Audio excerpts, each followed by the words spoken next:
policy, but they're not really debates at all. Abraham Lincoln and Stephen Douglas debated. Richard Nixon and John F. Kennedy kind of debated. George W. Bush and John F. Kerry, well, something between a debate and a bipartisan news conference. It's a sort of debate light. Tastes great and less filling. The format laid out in detail by detail in a 32-page memorandum of understanding that needed a Secretary of State for first President Bush, James Baker, and the unofficial Secretary of Lewinsky for President Clinton, Vernon Jordan. It needed them to hammer it out. The document leaves very little to chance, detailing everything from where the candidates will stand at podiums 50 inches tall and 10 feet apart, to what they will not be allowed to hold in their hands, no props, no charts, no diagrams of any kind, to, and here's where the debate part of tonight's event gets sticky, what they will not be allowed to say, no direct questions to the other candidate, only rhetorical ones, no issuing of challenges for additional debates. A few stipulations, however, will be largely ignored, the ones telling the television networks how to do their jobs, asking that there be no cutaways of the audience or the other guy, as well as no shots of the candidates as seen from behind. News organizations like this one, NBC News, saying they will cover tonight's proceedings as they would any other news event using, quote, pictures as we see fit. So what are we left with? And is it of any real use to you? Here to help us separate the wheat from the chaff, George Farah, Executive Director of Open Debates, a nonpartisan group dedicated to reforming the presidential debate process.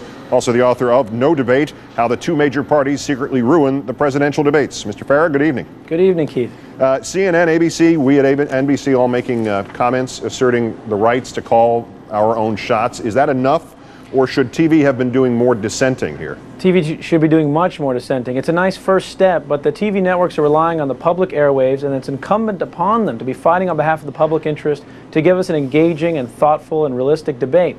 These candidates can't debate unless the networks broadcast them, so the networks have extraordinary leverage to force the candidates to participate in real debates. Let me play devil's advocate on that point, though. It's a time of polarized journalism, polarized television journalism. Do not the two parties have to have a meticulously detailed agreement, not only to keep each other honest, which is a full-time job, but to keep the networks honest as well? We can't expect the Republican Democratic nominees to not try to manipulate the presidential debates. It is the most important public forum for the education of the American people, and they're going to hire super lawyers to do whatever they can to prevent themselves from making a mistake during these critical electoral forums.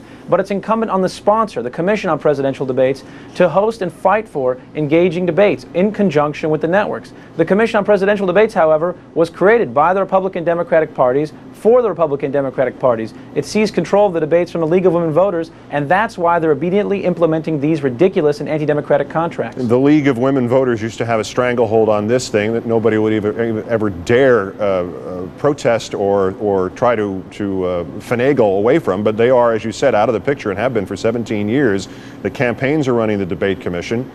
Is there anything practically to be done about this? Is the only power here in the hands of the network? Should they band together in some fashion and offer debates on their terms and say, otherwise, to hell with you, we're not televising you? That'd be incredibly welcome. The networks hosted the first 1960 presidential debate that broke records for the medium, and there's no reason why they can't do it again. But it's also possible to create another organization like the League of Women Voters that will take back these most important public forums. These candidates running for president aren't gods, they're our public servants, and if we demand real debates, we'll get them. I don't think it's too much to ask of candidates to participate in real and informative debates if they're asking us to elect them President of the United States.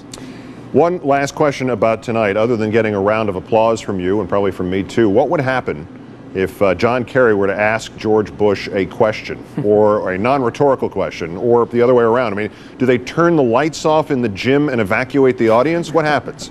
Well, in 2000, Al Gore tried to question Governor Bush, but Jim Lehrer intervened. He said, no, Vice President, you're violating the rules that you have agreed to. So any candidate tonight that actually tries to break free from this restrictive format that prohibits the candidates from talking to each other will suffer a penalty because the moderator will chastise them, and that's sufficient deterrence for them to abide by the rules their teams have drafted.